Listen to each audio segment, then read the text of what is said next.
have here is this flush smooth door. As you can see here, pull the plastic off. One of the more modern looking doors that we have here at G&G. What's cool about these is you do have the wood grain texture at the back. Gives it that original look. I'll show you guys.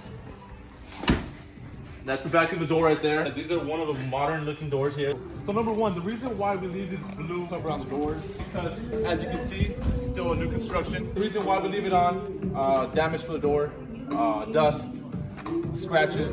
That's like the main thing we do leave it on. Final touch is taking it off, just making sure everything nice and smooth. So I'll bring the door down for you guys. That's how it looks with the blue tape on. It's easy to peel off.